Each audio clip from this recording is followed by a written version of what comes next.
Yes. Like, to some of the admission officers over here, they don't really give that much credit to the writing scores. They focus on the critical reading and math. Mm-hmm. Is that typical for most of the schools in general?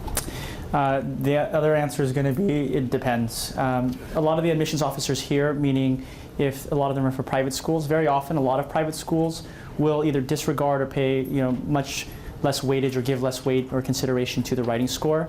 In fact, if you look at some private schools on their website, how they publish what their SAT rankings are, they only use two numbers. They only use the critical reading and the math.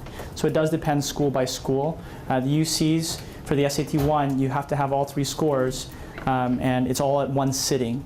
So I'm actually just going to give you some information about that or jump in there, meaning nobody asked me yet how many times should you take the SAT. I thought I was going to get that question.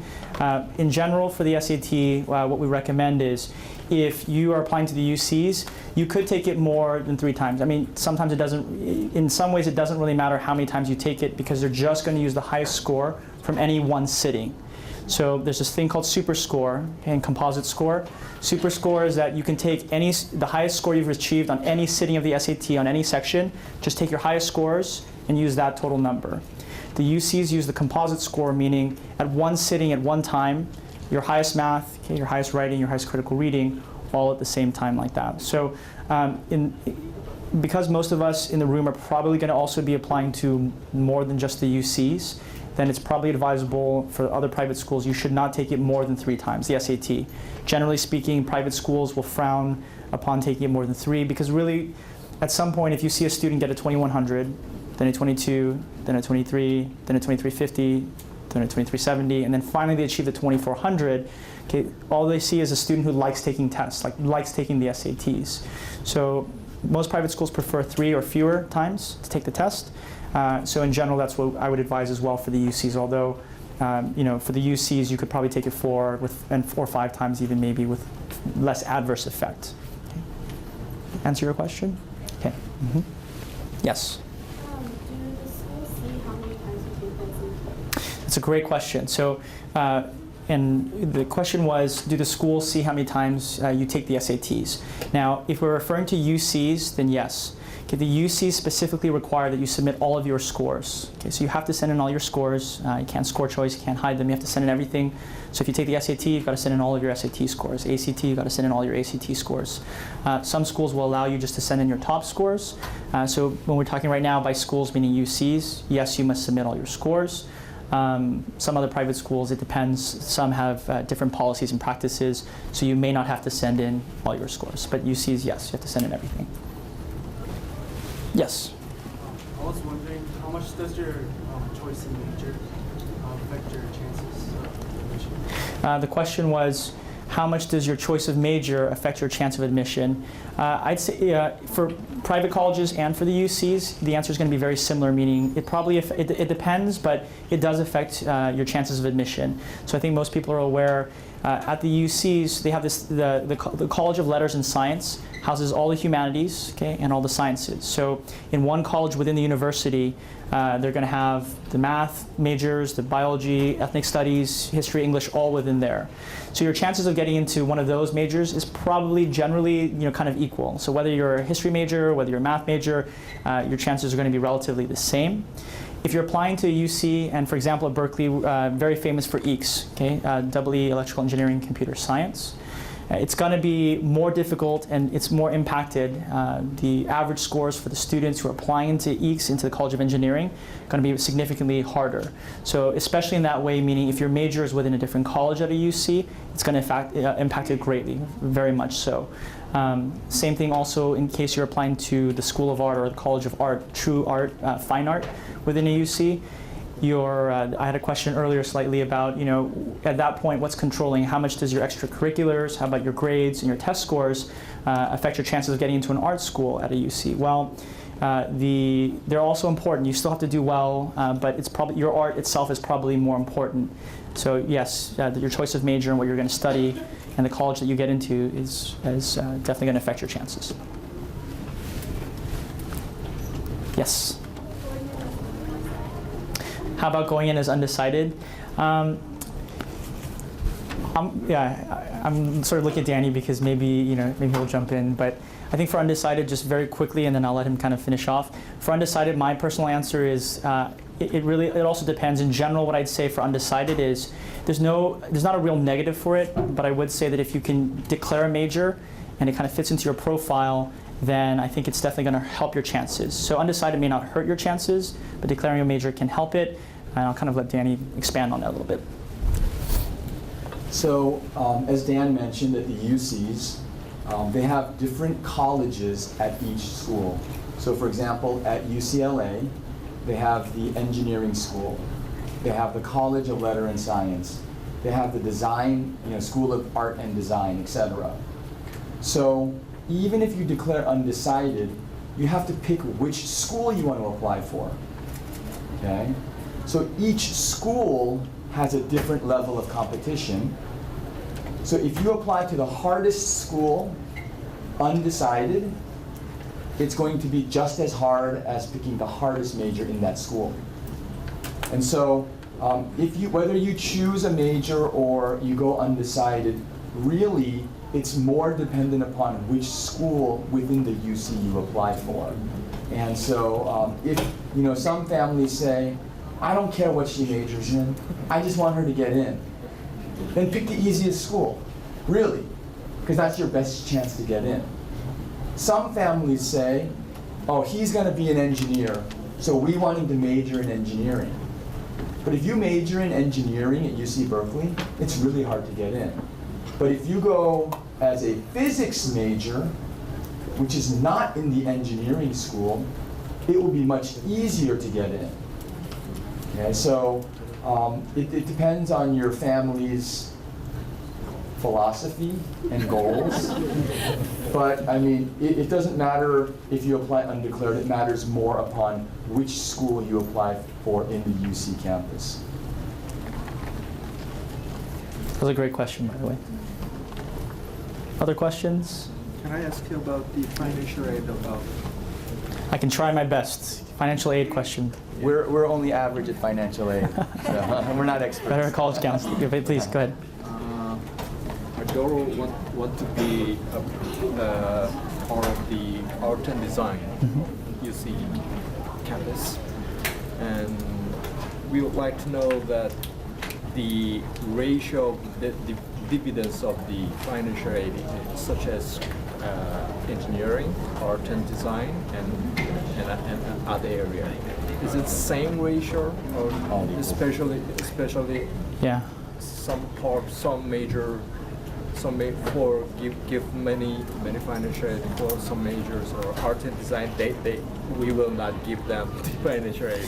So the question was at the UCs, depending on the major and the college, the specific colleges within the UCs, the financial aid, I guess the proportion of financial aid that's allotted for all these different schools or programs. I think Danny, I don't know if some of you heard up here, it's pretty much going to be the same. It's going to be all the same. Yeah. Regardless of major, UCs will provide financial aid if you need financial aid. Yeah.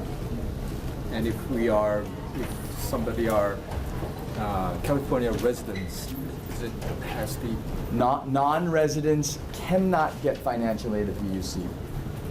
The UC only gives financial aid for California residents. Questions? You mentioned more about ACT and SAT that are, of course, different. And I know what subject ACT has more, but I want to know more about trend and your experience.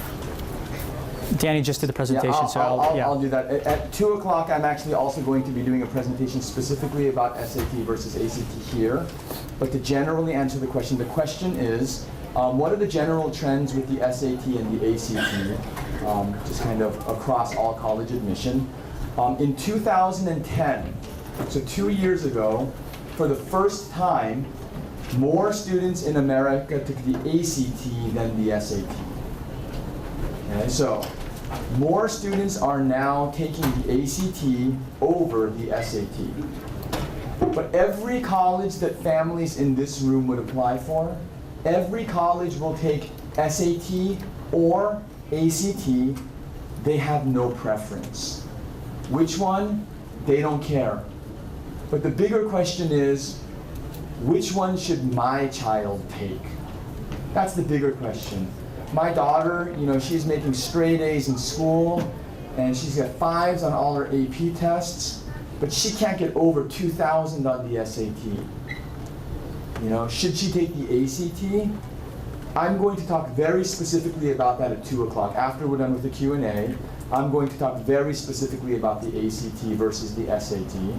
The UCs, they don't care. SAT, ACT, whatever you can get a higher score. So, but in general, across America, more students now take the ACT than the SAT. And I think there's a good reason for that, and we'll talk about that at 2 o'clock. Disability student, do they have a better chance of getting into school, or do they have like equal chance with other normal students? So the question was, the student with a disability, do they have the same chance, or is it different as far as the admissions for?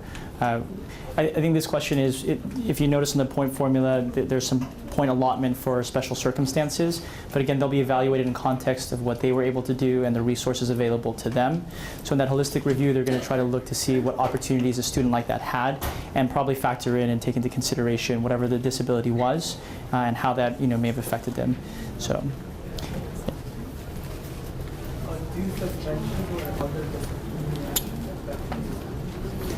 Do suspensions or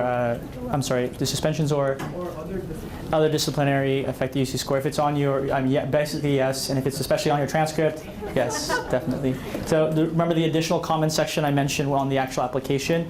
You can use that, hopefully you can use that for a good reason about why that happened and explain it and help them understand again your youthful indiscretion. Yeah. Private colleges care much more about that. So the question is, how do suspensions and disciplinary situations affect your admission? It does affect you in the UC, but not as much as with private school admission.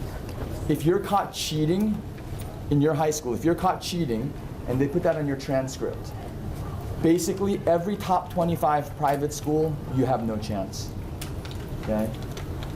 If you're caught cheating and they put it on your transcript, you still have a chance with even Berkeley and LA, but it will be harder. There will be an impact, but not as great of an impact for the private schools. So the private schools, they have zero tolerance for those kind of things. UCs have a little bit more room in their heart for those types of situations. I think there was a question here next. I have a question about IB classes. How beneficial is it versus taking like a lot of AP classes? So you said the IB classes? Yeah, go ahead. Yeah. For UC admission, IB does not actually help you at all. Okay? For the UC admission, taking IB classes does not help you at all. Because ultimately, they're still going to take your 10th grade and 11th grade GPA for UC approved classes. So at many high schools, even if I drop IB, I can basically still take all the same classes as other students, but after 12th grade, I just won't get the IB diploma. Right? You can take almost all the same classes, but maybe you don't have room in your schedule for theory of knowledge. You can't fit it in because you want to do marching band. Okay? So the UC, that will not hurt you. And if you complete the full IB program, they won't even know, because they're only looking at 10th grade and 11th grade GPA. Private, does it help? Private's totally different. Yeah, privates are different. Okay? And for private school, the difference is this. A very well-known IB program here in Orange County is Troy. Troy has a very competitive IB program, and they also have tech. Okay? So when it comes to the private schools, the private colleges know that Troy has Troy IB and Troy Tech, and the top students do both, and they complete both. Okay? So you actually have a different counselor who writes your recommendation from Troy if you complete IB and or Tech. But the UCs don't look at teacher recommendations, counselor recommendations. So there's nobody to really talk about what you did versus the other students. And so for private schools, it will have more of an impact. But for UCs, if your goal is UCs and you don't want to do IB, I mean, I shouldn't say don't do IB, but you don't need to do IB. Yeah. Does that answer your question? Okay. So what if you went to one school in 10th grade and then you moved to another school in 11th grade, and since they're comparing you in context with the other kids, which school would they compare you with? Because you might not have had some resources in the 11th grade that you had in 10th grade. Want to take this one? Yeah. Okay, go ahead. So thanks. The question is, if you transfer high schools after 10th grade, then when you apply for the UCs, which school students will they compare you with? They'll compare you with the students from the second school, where you graduate from, okay? But again, as Dan mentioned, there's that additional information section of your application, and that's where you can actually explain the transfer and how that may have impacted you. But the way that this addition, we keep talking about this additional information section because everybody is asking about the really unique situations, right? And the application doesn't have a box for every single possible situation. And because there are a lot of weird things, they have this place where you can explain additional information. But the way that you explain that is actually very important, because you don't want to say, oh, because I transferred high schools, my new high school was too hard. You know, college will be harder than your new high school. You know, and so the way that you explain things in that section is actually very important. But they, as Dan mentioned, they do have a 500-point budget to cover different situations that come up. But they'll review that on a case-by-case basis. Sometimes for the additional information, if you explain something in there, somebody asked about disabilities earlier. Like, if you say, I have such and such a disability and it's impacted me in this way, they might actually say, okay, you know what? We want us to get you a doctor's letter, a letter from a doctor that actually explains this and send that to us. Or they might say, you know, okay, you cheated, but it wasn't actually, you know, it's on your record, but that's not actually what happened. Then get a letter of recommendation from the principal of your school and send that to us. So when you give additional information, they will almost always also ask for more information from you. Okay, so don't start writing all these things unless you want to send a lot more information. So. This is kind of odd situation, but like I went to doctors and they don't know what's happening. So what if they don't know, doctors? You know, you have a very specific personal situation. Everybody has one of these seminar evaluations. Engineering major. It's possible. So I know students where it's happened. You know, personally, they went into letters and science. They eventually switched into the College of Engineering, but it's very, very rare. I don't know a lot of people that have done it, and it's very, very difficult. You have to do very, very well. So it's possible. So a lot of students think, you know, for a school like Berkeley, for example, it's got a famous engineering program, so a lot of people want to do that. So the UC, Berkeley tends to be very, very strict about that. They try to avoid that kind of coming in through the back door or kind of finding an alternate way into engineering. It's possible. I know students that have done it, just very, very rare. And if I can add to that, so when you talk about changing schools within a UC, okay, so staying at the same university campus, UC campus, but switching schools within that university campus. So in the engineering department, they will accept 1,000 students per year, hypothetically, okay? And so graduating class of 2016 has 1,000 students in the engineering school. And after the first year, 5 kids drop out. And they have 5 openings. If nobody drops out, they have no openings, okay? And in general, not in all cases, but they will usually assign those openings to transfer students first from like community colleges. And then they'll look at other students from within their own school. It's very, yes, Dan said the term he used is backdoor. It's difficult to backdoor your way into the most competitive school at a UC because they rejected so many students who were probably more qualified than you right out of high school. They rejected all them, but they accepted you with lower scores into the easier school, easier major, so they're not going to make an easy backdoor to transfer over. Otherwise, everybody would be doing it, right? And so. To obtain a teacher's recommendation letters, is there a preference of which teacher you should go after, or is there a formula where you should get one from the science department, maybe one from the English department, or can they be both on the same department? The question is, when you get letters of recommendation from a teacher, does it have to be, humanities and a science? Is there some formula to get the best result? For UCs, just to be clear, UCs do not request, and you should not send in letters of recommendation unless they request it from you. So as Danny mentioned, sometimes in the additional comments section, they're going to say, please send us a letter of recommendation from your teacher. And actually, usually when I've seen that, it's optional. So like last year, it's usually optional. They won't force you to do it unless it's in response to an additional comment, something very specific you've said. So for the private schools, the right answer is probably you need to find the best letters of recommendation from any teachers that you can get. That's number one, the most important. So even if it's 2 humanities teachers or 2 science teachers that say, you're amazing, this is the one kid in my last 10 years that really, really needs to go in your school, I highly recommend them, you can call me personally and I'll vouch for them, then you need to get both of those letters from the same.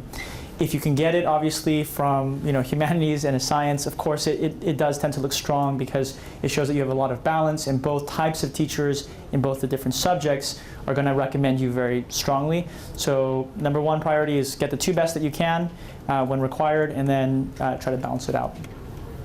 Yes. Extracurriculars, how much will affect to get into youth admissions?